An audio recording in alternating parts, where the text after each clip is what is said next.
In the high-stakes world of the Valenti crime syndicate, intelligence is currency, but silence is survival.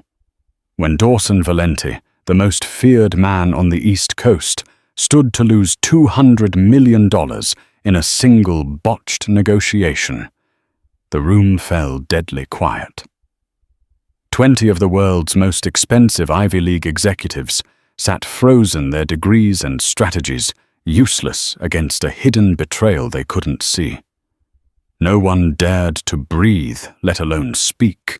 No one except the invisible girl pouring the vintage Cabernet in the corner. She saw what 20 experts missed, and with just one sentence, she didn't just save a fortune, she started a war. Rain lashed against the floor-to-ceiling windows of the penthouse boardroom atop the Valenti Tower. The glass was bulletproof, thick enough to stop a sniper's round, but it did nothing to muffle the thunder rolling over the Manhattan skyline. Inside, the atmosphere was heavier than the storm. Dawson Valenti stood at the head of the obsidian conference table. He was a man carved from marble and violence, wearing a bespoke suit that cost more than most people earned in a decade. He didn't shout. He didn't slam his fists. He simply stared at the projected screen displaying a complex shipping route through the Mediterranean, his eyes dark and unreadable. "Explain it to me again," Dawson said. His voice was a low rumble, terrifyingly calm. "We are 48 hours away from the acquisition of the Greek port. The papers are drafted. The funds are in escrow. And yet the manifest numbers don't add up." The boardroom was filled with 20 men. These were not street thugs. These were the clean face of the Valenti organization. Executives, lawyers, forensic accountants, men with degrees from Harvard, Yale, and Oxford. They wore Patek Philippe watches and smelled of fear. Adrian Cross, the senior vice president of operations, cleared his throat. He was a sharp-featured man who usually exuded arrogance, but today he looked like a man walking a tightrope over a pit of vipers. "Mr. Valenti," Adrian started adjusting his silk tie. "We have run the audit 3 times. The discrepancy in the cargo weight is negligible. It's likely a clerical error on the seller's side. The Andoulos family is eager to sell. If we pause now to investigate a 0.05% variance, we risk insulting them and losing the deal entirely. The $200 million is an investment in infrastructure. We have to close." "A clerical error," Dawson repeated, turning his gaze to the man. "You're telling me that Nikos Andoulos, a man who counts his own rice grains, made a clerical error on a shipping manifest involving hazardous materials?" "We've checked the ledger, sir," another executive chimed in, desperate to support Adrian. "The legal team has vetted the contracts. The property rights are clear. The environmental impact surveys are clean. There is no logical reason to delay. If we don't sign by Friday at noon, the Russians will swoop in." Dawson rubbed his temples. His instincts were screaming at him. He hadn't built an empire by ignoring his gut, but he also hadn't built it by ignoring data. Every piece of paper said the deal was gold. The port would give them a direct line for their specialized imports into Europe. It was the key to legitimizing the family business for the next generation. 20 of you, Dawson said, looking around the room. "I pay you a combined salary of $50 million a year. And your collective advice is, trust the Greeks and sign the check." "It's the only move, Dawson," Victor, his consigliere, said from the side. Victor was older, usually the voice of reason. Even he was convinced. "We've looked for the trap. There isn't one." Dawson turned away, walking toward the wet bar in the corner of the room. He needed a moment to think, to separate the noise from the signal. Standing in the shadows of the bar was Layla. She was 23, wearing the standard black service uniform that was 2 sizes too big, designed to make her shapeless and invisible. Her hair was pulled back in a severe bun, and her eyes were fixed on the wine decanter she was polishing. She wasn't supposed to be listening. Staff were furniture. They were ghosts. But Layla had heard every word. She watched Dawson approach. He looked exhausted, the weight of the crown pressing down on him. He gestured vaguely at the open bottle of Chateau Margaux, 2009.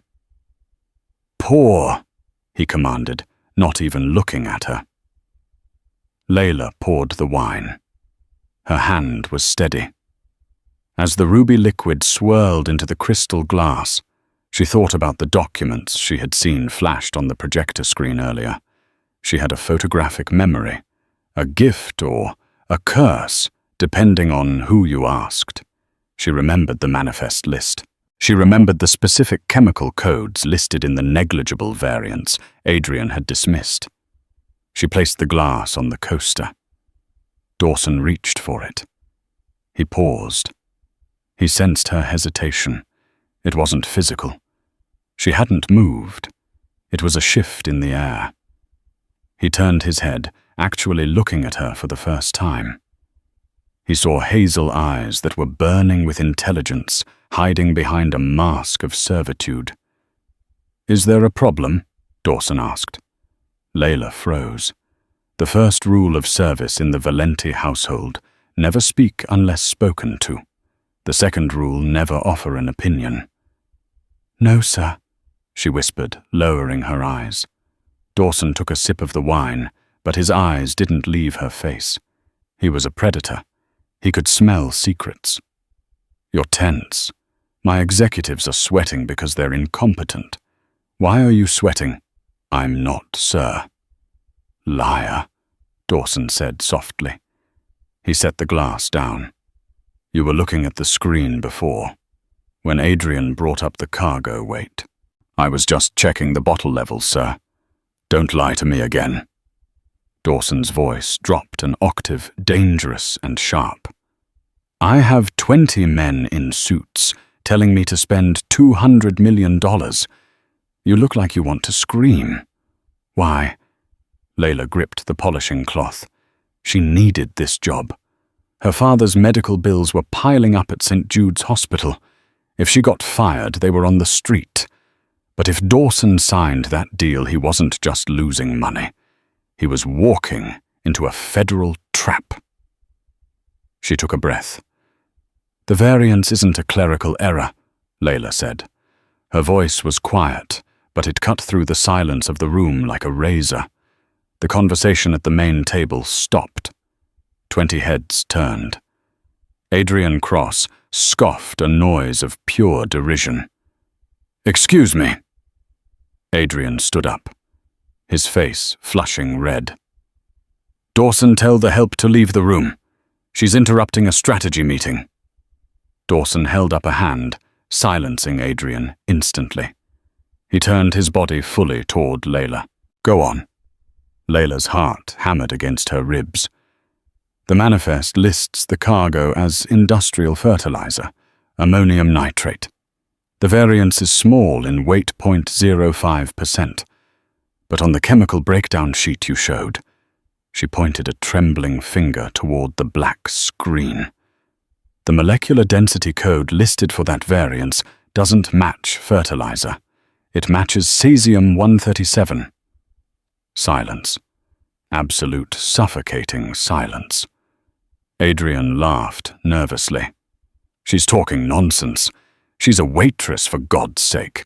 She probably thinks cesium is a salad dressing." "It's a radioactive isotope," Layla said, her voice gaining strength. "It's a byproduct of nuclear reactor waste. It's incredibly heavy for its size. That's why the weight variance is small, but the volume gap is missing. They aren't selling you a port, Mr. Valenti. They are using the sale to transfer custody of illegal nuclear waste dumping. The moment you sign the deed, the EPA and the FBI will raid the site. The cleanup costs alone will bankrupt the subsidiary, and you'll be indicted for international environmental terrorism." The room was so quiet, you could hear the rain hitting the glass. Dawson stared at her. He looked at Adrian. "Pull up the chemical breakdown. Now!" "Sir, this is ridiculous." "Do it!" Dawson roared. Adrian scrambled his fingers, fumbling over the laptop. The code appeared on the screen, Cs 137. Dawson looked at Victor. Victor was already on his phone calling a specialist. He listened for 10 seconds, his face draining of all color.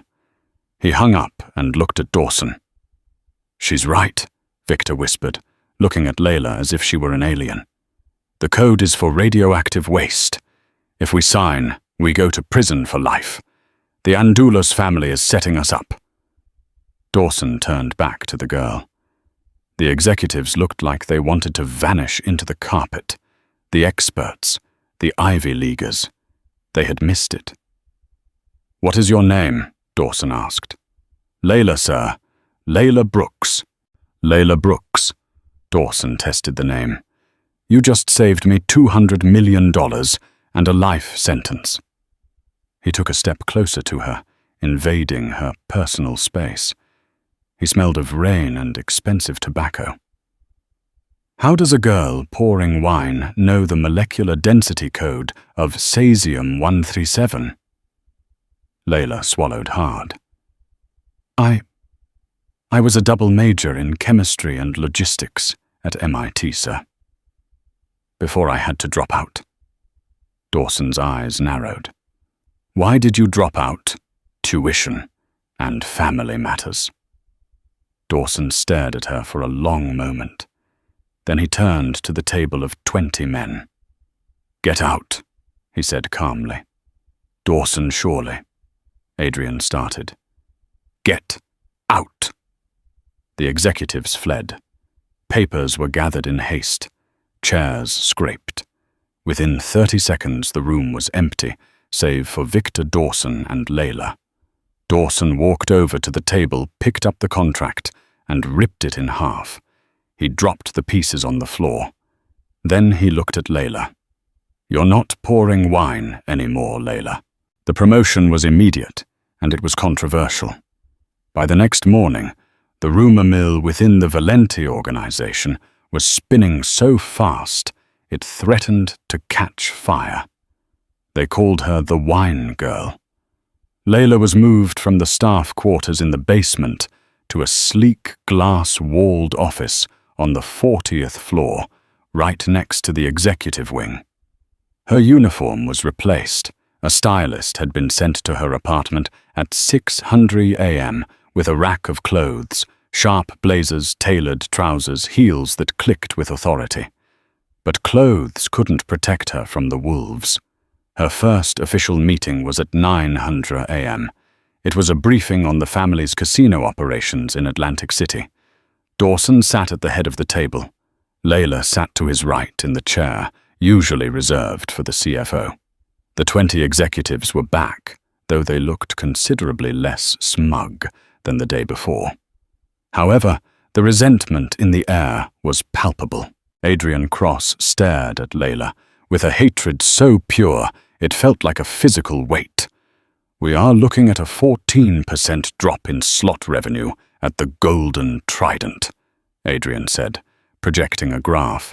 He studiously avoided looking at Layla. "Our analytics team suggests it's a seasonal lull. We recommend reducing floor staff to cut overheads until the summer rush." Dawson leaned back. "Layla." The room stiffened. Adrian's jaw clenched. Layla looked at the spreadsheet on her tablet. She hadn't slept. She had spent the entire night reading the Golden Trident's operational files. She was terrified, but she remembered the look in her father's eyes when she told him she might be able to afford his surgery soon. She couldn't fail. "It's not a seasonal lull," Layla said. Her voice was steadier today. "And firing staff will only make it worse." "And here we go," Adrian muttered, loud enough for the table to hear. "Please enlighten us with your hospitality wisdom." Did you learn about casino algorithms while opening corks? Layla turned to him. No, Adrian. I learned about them by looking at the foot traffic heat maps you ignored on page 42. She tapped her tablet, and the main screen changed. The drop in revenue correlates exactly with the installation of the new high-tech security gates at the north entrance. They create a bottleneck. The average wait time to enter the casino has gone from 30 seconds to 4 minutes. High rollers hate waiting. They are diverting to the Riviera down the street. You don't need to fire staff. You need to rip out those gates. Dawson looked at the heat map. It was obvious. A red blotch of congestion right at the entrance. Who authorized the new gates? Dawson asked. Adrian shifted in his seat. My brother-in-law's security firm installed them. It was an upgrade. It's costing me $300 grand a week, Dawson said, cold. Rip them out, today. He looked at Layla. A flicker of something passed behind his eyes. Respect, amusement. Good catch. The meeting continued, and it became a bloodbath. Every time an executive tried to obscure a failure with jargon, Layla cut through it. She found ghost employees on the payroll in construction. She found a vendor overcharging for linens by 200%. She was relentless. She wasn't doing it to be cruel. She was doing it because she saw the patterns they were too lazy or corrupt to care about. By the time the meeting ended, Layla was exhausted. She gathered her files and headed for the door. Ms. Brooks, a voice called out. She turned. It was Adrian Cross. He was standing in the corridor out of sight of the cameras. The charm was gone. He looked like a cornered rat. You think you're smart, don't you? He hissed, stepping close to her. I'm just doing my job, Adrian. You're a tourist, he spat. You're a flavor of the month. Dawson keeps pets, Layla. He gets bored. And when he gets bored, he throws them away. You embarrassed me in there. You cost my family a contract. I saved the company money, Layla said, holding her ground. You made enemies, Adrian corrected. Do you know what happens to people who don't fit in here? They have accidents. You should go back to pouring wine. It's safer. He brushed past her, checking her shoulder hard enough to make her stumble. Layla watched him go, her heart racing. She knew he was right about one thing. She was painting a target on her back. That evening, Dawson summoned her to his private office. The sun was setting, casting long, bloody shadows across the room. Drink, he offered, holding up a glass of bourbon. I don't drink on the job, sir. You're not on the job. The workday ended an hour ago. She took the glass. Thank you. Dawson sat on the edge of his desk, crossing his arms. The massive skyline of New York sprawled behind him. You made a lot of people look stupid today. I told the truth. The truth is a dangerous thing in my line of work, Dawson said. Adrian Cross has been with the family for 10 years. His father worked for my father. Is that why you let him steal from you? Layla asked boldly. Dawson's eyebrows shot up. Steal tar. The security gates, the vendor contracts. He's taking kickbacks. It's buried in the subledgers, but it's there. He's skimming off the top. Dawson stared at her. The silence stretched. Then he let out a short, dark laugh. I know, Dawson said. Layla blinked. You know then why? Because until today he was useful. His theft was the cost of doing business. But now... Dawson stood up and walked toward her. He moved with the grace of a panther. He stopped inches from her. Now I have someone who can do his job better. And she doesn't steal. He reached out his fingers, brushing a loose strand of hair behind her ear. The touch was electric. Layla stopped breathing. "But you need to be careful, Layla," he murmured. "Men like Adrian don't go quietly. They will try to destroy you. They will try to frame you. They will look for your weak spot." "I don't have a weak spot," she lied. Dawson smiled a sad, knowing smile. "Everyone has a weak spot. Who is the patient at St. Jude's?" "Your father." Layla froze. "How did you—" "I'm Dawson Valenti. I know everything. I paid his bill this morning. In full. He's being moved to a private suite with the best specialists in the state." Tears pricked Layla's eyes. "Why?" "Because you saved me $200 million. Consider it a bonus." His gaze dropped to her lips, then back to her eyes. "And because I don't want you distracted. We have a gala in Monaco next week, the Grand Prix weekend. We're meeting the syndicate heads from Europe. You're coming with me." "As your assistant?" "No," Dawson said, his voice dropping to a whisper. "As my partner." The Gulf Stream G650 sliced through the clouds above the Atlantic, a silver bullet racing toward the sunrise. Inside the cabin was quieter than a library and more luxurious than most five-star hotels. Cream leather seats, walnut trim, and the soft hum of engines were the only constants. Layla sat across from Dawson, a file folder open on her lap. She wasn't reading it, though. She was watching him sleep. For the last 6 hours, the terrifying King of the East Coast had been out cold, his head resting against the window. In sleep, the hard lines of his face softened. He didn't look like a man who ordered hits or toppled governments. He looked like a man who hadn't rested in a decade. "Staring is rude, Layla," Dawson murmured, his eyes still closed. Layla jumped, nearly dropping the file. I was thinking." Dawson opened one eye, a smirk playing on his lips. He sat up, straightening his vest. "Thinking about what? How much trouble we're walking into." "Thinking about why you brought me," Layla admitted. "Victor hates me. Adrian wants me dead, and the European syndicate leaders won't respect a woman at the table. I'm a liability." Dawson poured himself a sparkling water. "You're thinking like an employee. Start thinking like a predator. Why would I bring a liability into a pit of vipers?" "Distraction, weapon," Dawson corrected. "The Europeans are old money, aristocrats. They view the American mob as thugs in expensive suits. They expect me to bring muscle. They expect me to bring lawyers who shout. They won't expect you. And what am I? You are the one who reads the fine print while they're looking at your legs." Dawson's gaze was intense. "We are meeting with the Corsican Brotherhood. They control the shipping lanes in the Western Mediterranean. We need their ports to replace the Greek deal you torpedoed. But the Corsicans are thieves. They will try to cheat us on the tariffs. I need you to memorize their tax codes, their shipping volumes, and their weak spots.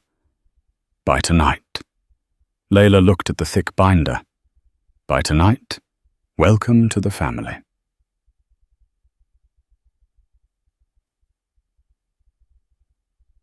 Monaco was a glittering jewel of excess. The Valenti motorcade, 3 black SUVs with tinted windows, wove through the winding streets of Monte Carlo, pulling up to the Hôtel de Paris. The paparazzi were already there, flashing bulbs popping like strobe lights. Dawson exited the car first, buttoning his jacket. He turned and offered a hand to Layla. She took it. As she stepped out, the flashes intensified. She was wearing sunglasses and a nondescript travel outfit, but the world was already asking, "Who is the girl with Valenti?" They took the private elevator to the penthouse suite. It was massive, with a balcony overlooking the harbor, where yachts the size of city blocks bobbed in the azure water. Your room is through there. Dawson pointed to double doors on the left. Get changed. The tailor sent the dress an hour ago. We leave for the casino in 40 minutes. Layla walked into her room and stopped dead. On the bed lay a dress that looked like it had been woven from moonlight and danger. It was a deep midnight blue silk floor length with a slit that ran up the thigh and a back that plunged dangerously low. Next to it was a velvet box containing a diamond necklace that probably cost more than her entire neighborhood. She touched the silk. It was beautiful. It was armor. 40 minutes later, she walked out into the main salon. Dawson was waiting, pouring 2 glasses of champagne. He was wearing a tuxedo that fit him like a second skin. He turned to hand her a glass and he stopped. The glass tilted in his hand, a drop of champagne spilling onto the carpet. He didn't say anything. He just looked at her, his eyes traveling from the diamonds at her throat to the curve of her waist. The silence stretched thick and electric. "Too much?" Layla asked, her voice trembling slightly. Dawson cleared his throat, setting the glass down. He walked over to her, standing behind her. He reached out and adjusted the clasp of the necklace, his fingers brushing the nape of her neck. His touch burned. "No," he whispered, his breath against her ear. "It's perfect. They won't see you coming." He offered her his arm. "Ready to go to war?" "Ready," she lied. The Casino de Monte Carlo was a cathedral of greed. Under the gilded ceilings, fortunes changed hands with the turn of a card. The air smelled of expensive perfume and desperation. When Dawson and Layla entered the room, seemed to tilt toward them. Whispers followed in their wake. Dawson navigated the crowd with practiced ease, nodding to associates, ignoring rivals. They headed for the salon privé, the high-stakes room. Inside, a private baccarat table was waiting. Seated at the table was a man who looked like a starved hawk. He had silver hair, a hooked nose, and eyes that were entirely black. This was Jean-Paul, the head of the Corsican Brotherhood. Behind him stood 2 massive bodyguards, and a man Layla recognized from the personnel files, Adrian Cross. Layla's blood ran cold. Adrian was supposed to be in New York, managing the fallout of the Greek deal. "Dawson," Jean-Paul said, his voice like dry leaves. He didn't stand up. "You bring a mistress to a business meeting. Americans are so sentimental." Dawson sat down, pulling out a chair for Layla. "She's not a mistress, Jean-Paul. She's my auditor, and Adrian isn't supposed to be here." Dawson's eyes flicked to Adrian. "Care to explain why you're in Monaco, Adrian?" Adrian smiled, but it didn't reach his eyes. He looked slick, sweaty, and confident. "Jean-Paul invited me, boss. We go back a long way.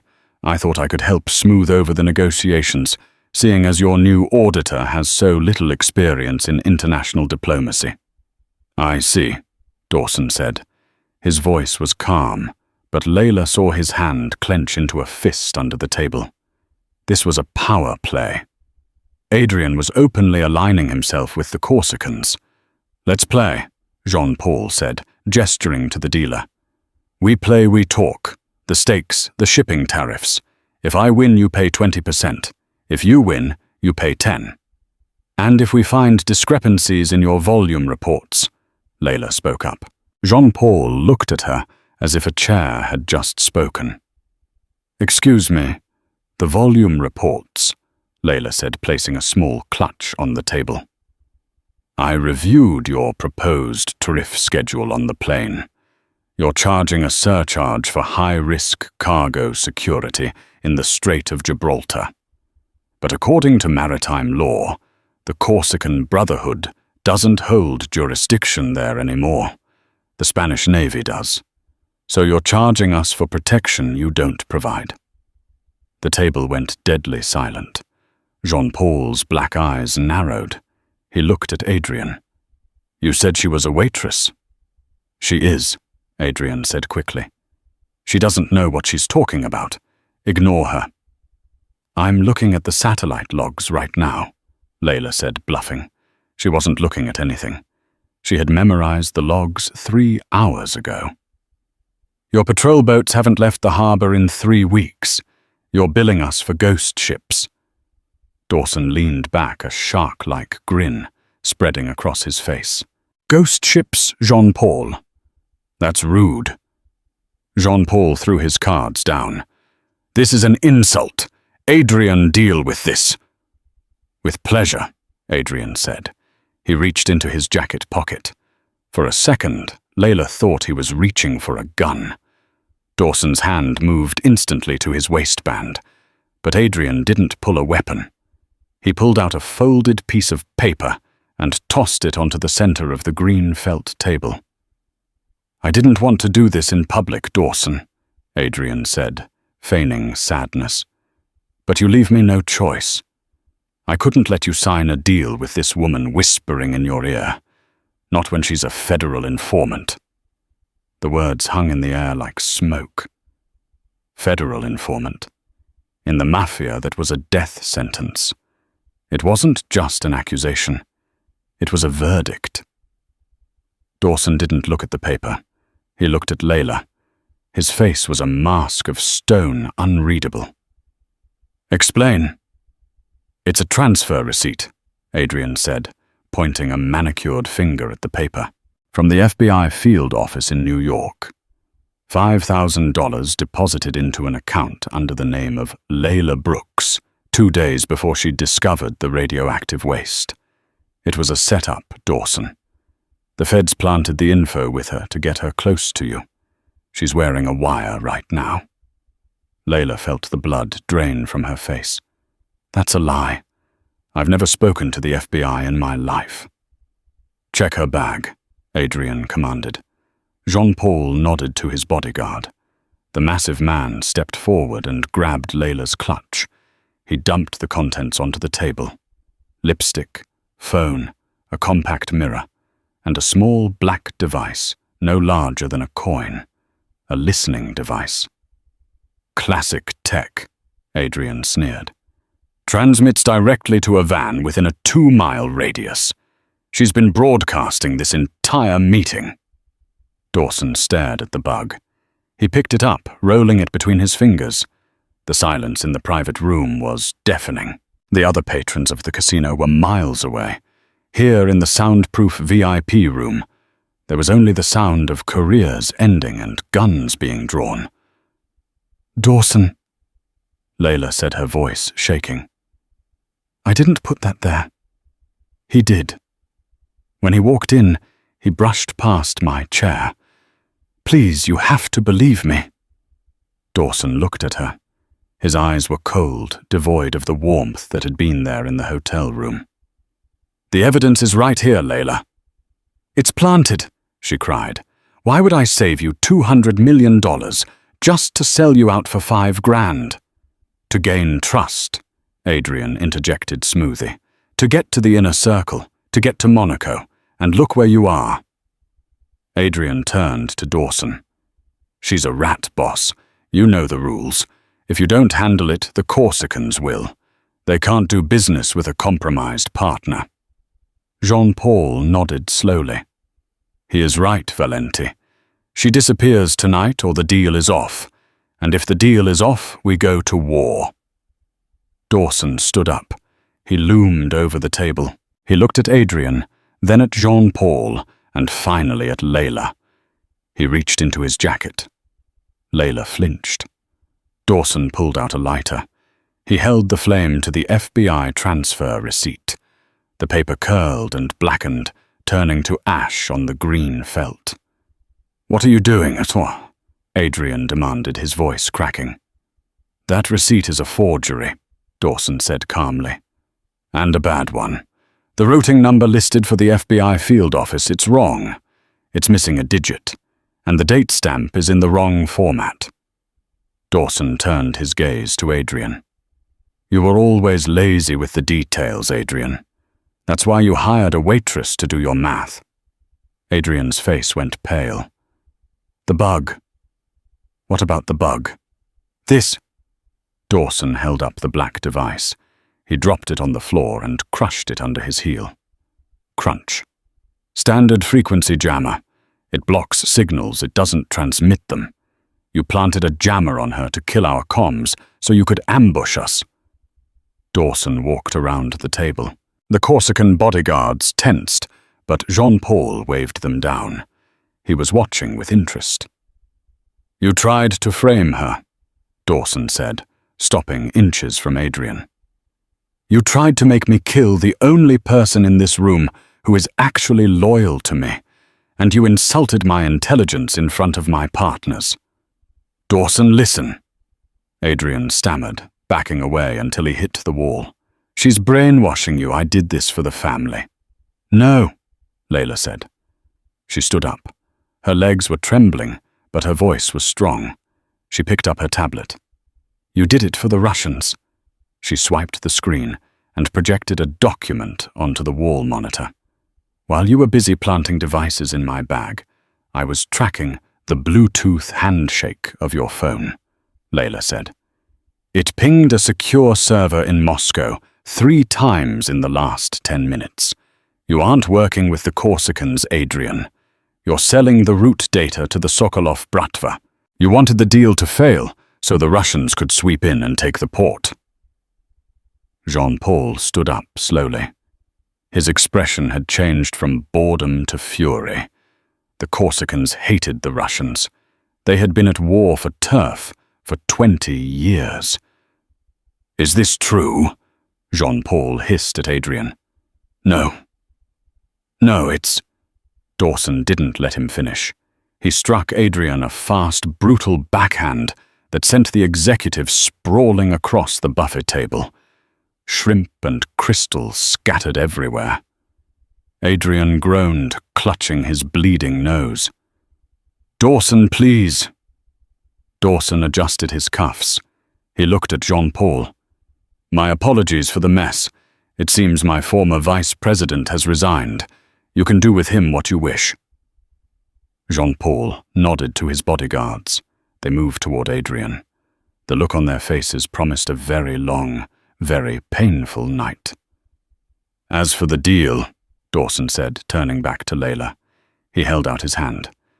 My associate has the correct numbers. 10% tariff, no ghost ship fees, and we want exclusivity.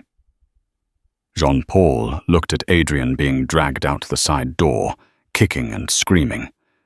Then he looked at Layla, the woman in the blue dress who had outsmarted a veteran executive and a crime lord in under 5 minutes. Jean-Paul smiled a genuine, crooked smile. She is formidable, Valenti. 10%. We have a deal. Later that night, back in the penthouse suite, the adrenaline finally crashed. Layla sat on the edge of the balcony, looking out at the lights of the yachts, reflecting on the water. She was shaking. It was one thing to look at spreadsheets. It was another to watch a man being dragged away to his likely death. The glass door slid open. Dawson stepped out. He had taken off his jacket and tie, his white shirt unbuttoned at the collar. He held 2 glasses of wine. Chateau Margaux. He handed her one. You did good, he said softly. He's going to die, isn't he? Layla asked, staring at the wine. Adrian. He made his choice. He betrayed the family. Dawson took a sip. In this life, loyalty is the only currency that matters. You proved yours tonight. You stood your ground when a gun was pointed at your head. I was terrified. Good. Fear keeps you sharp. Dawson moved closer. The night air was warm, but his presence was hotter. You saved the deal. Again. You're becoming an expensive habit, Layla. Does this mean I get a raise? She joked weakly. Dawson didn't laugh. He set his glass down on the railing and turned her to face him. His hands settled on her waist, pulling her flush against him. "It means," Dawson said, his voice rough, "that you are no longer just an employee. You are mine, and I protect what is mine." He leaned down. Layla's breath hitched. She looked up at him, at the dangerous, broken, beautiful man who held her life in his hands. And then he kissed her. It wasn't a gentle kiss. It was possessive, demanding, and consuming. It tasted of wine and violence. Layla wrapped her arms around his neck, pulling him closer, surrendering to the darkness he offered. For the first time in her life, she didn't feel invisible. She felt like the center of the universe. But as they pulled apart, breathless Dawson's phone buzzed on the table. He ignored it. It buzzed again. And again. With a groan of frustration, he picked it up. He looked at the screen and his face hardened instantly. The lover vanished. The dawn returned. "What is it?" Layla asked, sensing the shift. "It's Victor," Dawson said. "Back in New York." He put the phone on speaker. "Dom, we have a problem." Victor's voice crackled, sounding panicked. "The FBI just raided the warehouse in Jersey. They knew exactly where the shipment was. And Dom, they have a warrant for you." "Based on what?" Dawson demanded. "Based on the testimony of a confidential informant," Victor said. "They say they have a witness who can tie you to the murders of the 3 union leaders last year." "Who is the witness?" There was a pause on the line. "Dom, the warrant says the witness is Layla Brooks' father." Dawson froze. He slowly lowered the phone, his eyes turning to Layla. The warmth was gone. In its place was a look of betrayal so profound it chilled her to the bone. "My father," Layla whispered. "That's impossible. He's in a coma. He's in the hospital you paid for." "Is he?" Dawson asked. His voice was a deadly whisper. "Or was that the plan all along? I pay for his recovery. He wakes up and he sells me to the feds to save his daughter." "No, Dawson, I swear. Get dressed," Dawson said, stepping away from her as if she were contagious. "We're leaving. Now." "Where are we going?" "We aren't going anywhere," Dawson said. "I am going underground. You are going to the cellar. Until I find out if you played me. Layla, you don't see the sun." The flight back to New York was a funeral procession. Dawson sat in silence, staring into the dark, while Layla sat at the back, flanked by guards who looked at her with the cold indifference of executioners. Upon landing, she was driven to the Valenti estate in the Hamptons, a fortress of Gothic stone. She wasn't taken to a guest room, but marched down to a high-tech holding cell in the basement. The walls were reinforced glass. The door heavy steel. Dawson descended the stairs shortly after. He dragged a chair to the glass wall, a pistol resting casually on his knee. He looked like a wraith. "You have a comfortable bed," he said, his voice amplified by a speaker. "More than you deserve." "I don't want a bed, I want the truth," Layla pleaded, pressing her hand against the glass. "Dawson, think. Why would the FBI put my father's name on the warrant?" Dawson's jaw tightened. "Because they made a mistake, like you made a mistake playing me." "No," Layla shouted. "The FBI protects its assets. If my father was an informant, his name would be redacted. Source A. Witness 1. Writing Thomas Brooks on a document. Your lawyers can see signs his death warrant.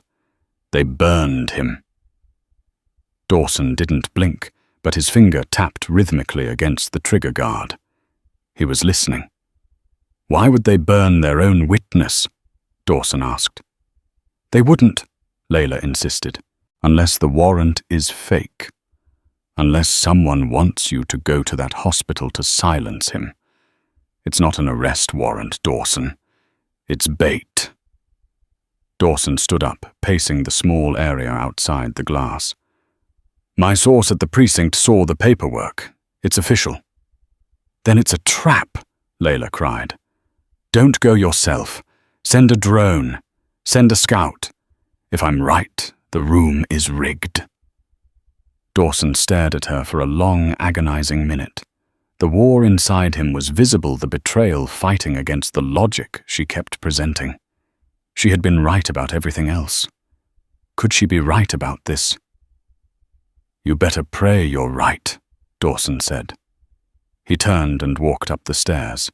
The lights in the cell flickered off, leaving her in total darkness. 6 hours later, the heavy steel door opened. Layla was huddled in the corner, shivering in the artificially cooled air. She looked up as Dawson descended the stairs. He didn't look like the composed kingpin anymore. He looked like a man who had walked through fire. His clothes were singed, and a smear of soot darkened his jawline. Victor followed close behind his face grave, clutching a tablet. Dawson unlocked the glass wall. Get up! Layla scrambled to her feet, her heart hammering against her ribs. What happened? You were right, Dawson said grimly. He tossed a charred piece of twisted metal onto the floor of her cell. It was the remains of a detonator. I sent a scout team to the room at St. Jude's. The moment they breached the door, the room blew. C4 wired to the hinges. Layla's hands flew to her mouth, a scream dying in her throat. My father! The room was empty. Dawson cut in his voice hard. No patient, no equipment. It was a dummy room. Your father was never there. The relief was so sudden it nearly buckled her knees, but panic followed instantly. Then where is he? That, Victor said, stepping forward, is what we need you to find out. Victor handed her the tablet. We've accessed the hospital's internal transfer logs, but the files are encrypted. The administrator claims ignorance. If you are as good as you claim, find him. Dawson grabbed her arm, pulling her out of the cell. Come with us. They moved quickly to the mansion's command center, the nerve center of the Valenti Empire. It was a windowless fortress of servers and satellite feeds. Dawson shoved a chair in front of the main terminal. Find who moved him, Dawson commanded, pacing behind her, and find where he is. Layla wiped her eyes and cracked her knuckles. She needed to focus. The fear for her father was a frantic noise in her head, but she forced it into silence. She typed rapidly, her fingers flying across the mechanical keyboard. Within seconds, she bypassed the hospital's primitive firewall. Here, she said, pointing to the screen. Thomas Brooks, discharged 48 hours ago. Reason transfer to specialized care facility. Destination field is blank. Who authorized it? Dawson asked, leaning over her shoulder. The authorization code is alphanumeric, Layla muttered, running a trace script. Lines of code cascaded down the monitors. I can trace the user ID who entered it. It originated from an external IP address. She narrowed her eyes. The signal bounced from a proxy server in Switzerland to the Cayman Islands, and then it stopped. Layla froze. The cursor blinked at her, mocking and terrifying. What is it? Dawson asked, sensing her hesitation. Did you lose the trail? No, Layla whispered. The blood drained from her face. The signal didn't come from the FBI, and it didn't come from a hospital administrator. Where did it come from? Layla turned her chair slowly. She looked past Dawson, her eyes locking onto the man standing by the reinforced door. It came from a device currently connected to this room's secure Wi-Fi. Layla said, her voice trembling. It came from his tablet. She pointed a shaking finger at Victor. The room went deadly still. The hum of the servers seemed to vanish. Dawson turned his head slowly. He looked at his oldest friend, the man who had raised him after his father's death. the man who stood as the pillar of the family. "Victor," Dawson said softly. Victor didn't flinch. He sighed a sound of profound disappointment and tossed his tablet onto a nearby desk. The mask of the loyal advisor slipped away, replaced by a cold, predatory amusement. "She's very good, Dawson," Victor said. "I told the Russians she would be a problem. Adrian was a fool to underestimate her. I told him to put a bullet in her head in Monaco." Dawson took a step back, his hand hovering near his holster. The betrayal hit him harder than any bullet. You rigged the hospital room." "The hospital bomb was meant for you, Dom," Victor said casually. "You were supposed to rush to the bedside of your traitor and die in the blast. It would have been a tragic end to the Valente dynasty. Clean. Final." "Why?" Dawson roared, the veins in his neck bulging. "You are family. I am an employee." Victor snapped, his composure cracking. "I built this empire while you played playboy in Europe. And for what? A salary the Sokolovs offered me the city Dawson.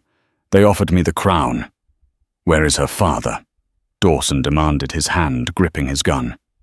"Oh, he's safe," Victor sneered. "He's in the trunk of my car outside. I needed leverage in case the bomb failed. Leverage to make the girl cooperate." Victor pulled a small remote from his pocket. It featured a single red button. "Don't move, Dawson. This remote connects to the ventilation system, specifically to a canister of nerve gas I installed this morning. You shoot me. My thumb slips, and everyone in this house dies in 3 minutes, including the girl." Dawson froze. "Smart boy," Victor said. "Now kick the gun over to me." Dawson hesitated, glancing at Layla. She was terrified, but her eyes were darting around the room, analyzing the panels, the wiring, the system she was still logged into.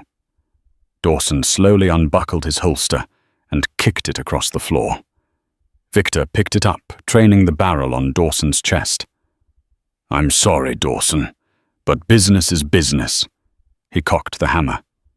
"Say goodbye to the wine girl." "Wait," Layla shouted.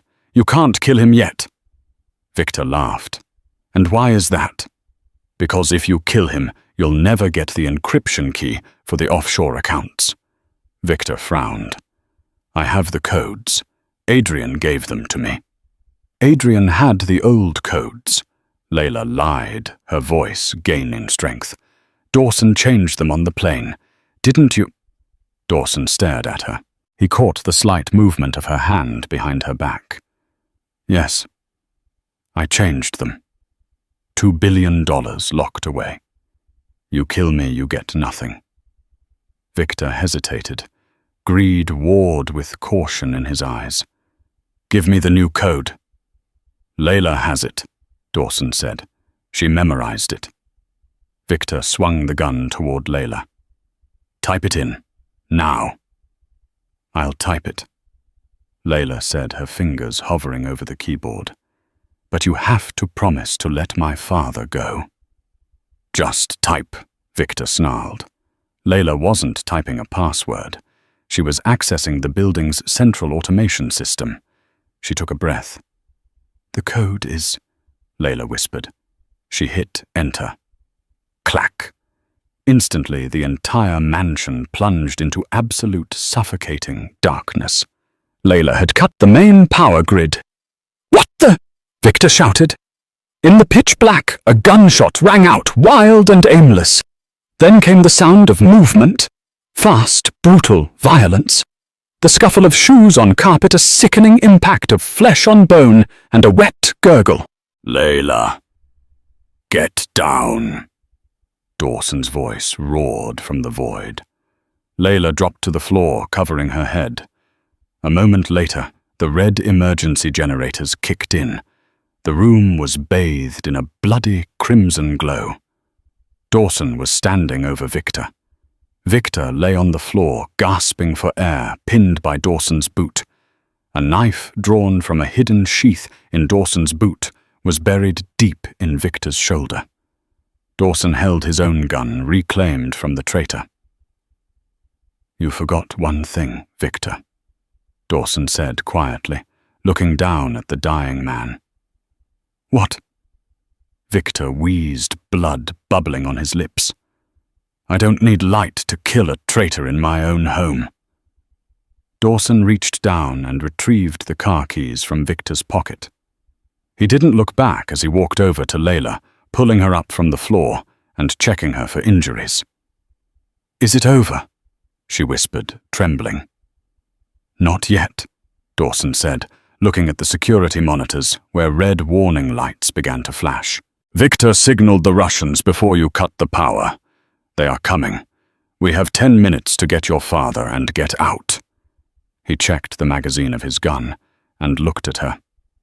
"And then," Dawson said, "we burn the whole thing down." Red emergency lights pulsed as Dawson dragged Layla toward the underground garage. The ground beneath them shook. The Sokolov Bratva had breached the perimeter gates. "We have 3 minutes before they surround the house," Dawson shouted over the sirens. "Do you trust me?" "I'm running through a burning building with you, aren't I?" Layla yelled back. They burst into the cavernous garage. Dawson ignored the Ferraris, sprinting straight to Victor's nondescript sedan. "Start the engine," he commanded, tossing her the keys. As Layla revved the engine, Dawson popped the trunk. He pulled out a frail, unconscious figure wrapped in a blanket. "Dad," Layla choked out. Dawson settled the older man gently into the back seat and jumped into the passenger side. "Go service exit northwest corner." Layla peeled out tires, smoking. Outside the estate was a war zone. Armored trucks had smashed through the gates and tactical teams swarmed the grounds. Bullets shattered the rear windshield as Layla swerved onto the winding service road, ducking her head. "Headlights off," Dawson ordered. He leaned out the window, firing 3 precision shots into the darkness to slow their pursuers. "They're gaining." "We can't outrun them," Layla cried, struggling to keep the car on the road in the pitch black. "We don't have to," Dawson said grimly. He pulled the remote detonator from his pocket, the same one Victor had used to threaten them. "I thought that controlled the nerve gas." "Victor lied about the gas," Dawson said, a cold smile forming. "But he was right about the trap. He just forgot that I paid the architect." He looked back at the mansion now crawling with Russian hitmen. "Burn it down." He pressed the button. The earth heaved. A massive fireball erupted from the foundation of the Valenti estate, vaporizing the servers, the traitor, and the enemy army in one cleansing inferno. The shockwave rocked their car, but Layla kept driving into the safety of the night, leaving the old world in ashes behind them. 6 months later. The Amalfi coast smelled of lemon and sea salt. On a cliffside terrace, Dawson Valenti sat reading a newspaper. The heavy burden of New York finally gone from his shoulders. Layla walked out, placing a tray of coffee on the table. She glanced toward the garden where her father was walking with a cane, laughing with the groundskeeper. "He's healing." Layla smiled. Dawson pulled her onto his lap. "And you?" "I miss the bagels," she teased, "but I like the quiet." "It won't be quiet for long." Dawson tapped the paper. The European Commission just opened the bid for the new Mediterranean trade route. The Corsicans are struggling with the logistics. Layla's eyes lit up instantly. The Corsicans are using outdated routing software. If we ship through Sardinia instead of Sicily, we cut transit time by 15%. We could undercut their bid by millions and still make a 40% margin. Dawson grinned, the same look of pure admiration he had given her that first night in the boardroom. "I thought I was retired. You were just waiting for a partner who could keep up," she whispered, leaning in to kiss him. Dawson kissed her back, deep and possessive. When he pulled away, he produced a velvet box containing a diamond that rivaled the stars above them. "I don't need a partner, Layla," he said.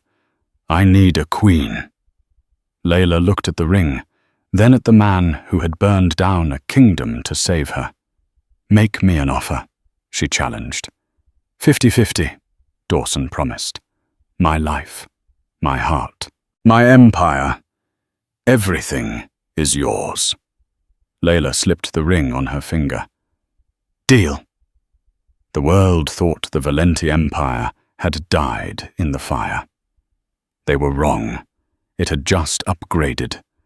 In a world ruled by brute force and silence, Layla Brooks proved that the most dangerous weapon isn't a gun.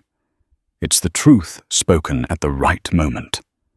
She started as an invisible waitress, a nobody in a room full of powerful men. But when 20 Ivy League executives were blind to a betrayal that would have cost millions, she saw the pattern they missed. Her journey from the shadows to the throne wasn't just about saving money. It was about saving herself and the people she loved. Dawson Valenti may have been the boss, but Layla was the savior. In the end, they learned that loyalty isn't bought, it's forged in fire. And sometimes the person pouring the wine is the only one who knows how to run the table. If this story kept you on the edge of your seat, hit that like button right now. It helps us bring more stories like this to life. What would you have done if you were in Layla's shoes? Stayed quiet or risked everything to speak up? Let me know in the comments below. And if you haven't already, subscribe and ring the bell so you never miss a twist. Thanks for watching, and I'll see you in the next story.